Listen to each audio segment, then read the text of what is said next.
a delicious Portokalopita that is soft and crunchy at the same time. We dip into that syrup and we enjoy. Portokalopita is our recipe today. Let's go and see how we could make this wonderful Greek dessert. In my recipe, I will make it a bit crunchy, not very soggy, light on sugar, light on butter. We serve on a platter, we add our syrup, and we enjoy. Bon appetit, cali orexi. Look at that.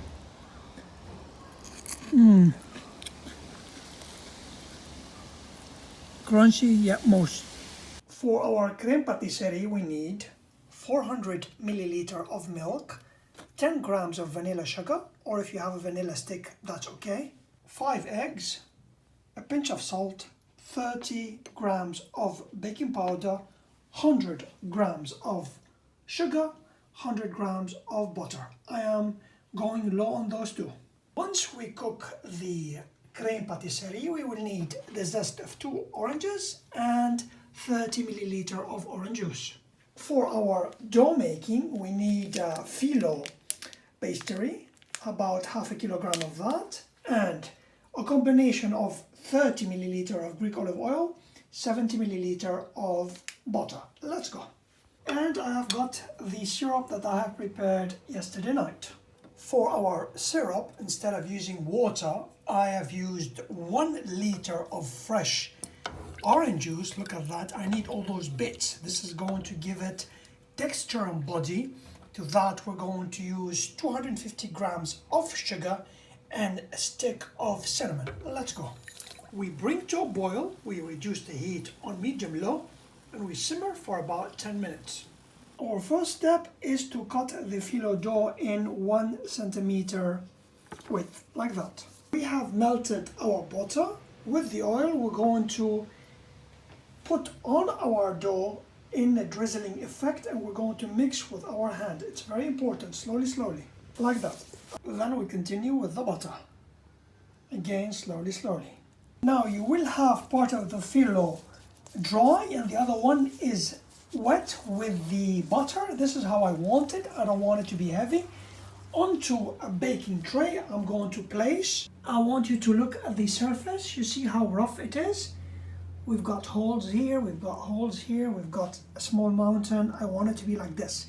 This is going to give it a crunchy pot. While this sits aside for about 10 to 15 minutes, we're going to do our crème patisserie. Into a pot on medium heat, we add our milk and vanilla sugar and we bring to a gentle light boil. Into a bowl, we put 3 whole eggs and 2 egg whites.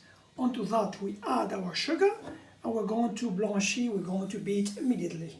We put our filo in an oven at 180. We're going to bake about 20 minutes. In the meantime, our milk has come to a light, gentle boil. We take off the fire. We allow it to cool down for a minute or so. In dripping effect, we're going to add to our egg batter and mix very well. Now that we have added all our milk into the egg batter, we're going to put into our pot and on low heat, we're going to work it.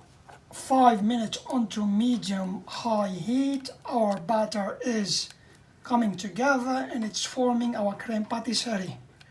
We remove from the heat.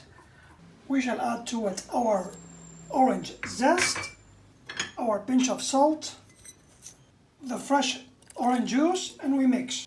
To that we add our melted butter and our baking powder and we mix. Cream is thick and rich now. We're going to put it on top of our filo. A good 20 minutes into baking, we see that our filo is crispy and crunchy from the top. We take out a bit. We distribute our custard on our filo like that. We even out with a spoon and then we put in the oven again. Baking for 25 minutes at 180. Portokalopita is ready and perfect. Let's take out. Look at that crunchy pot. This is how I like it. Not soggy. I like it crunchy and delicious. Cut into the desired shape and size. And then we're going to put on an individual piece, not on the platter, the syrup like this. I will retain that crunchy pot. Look at that.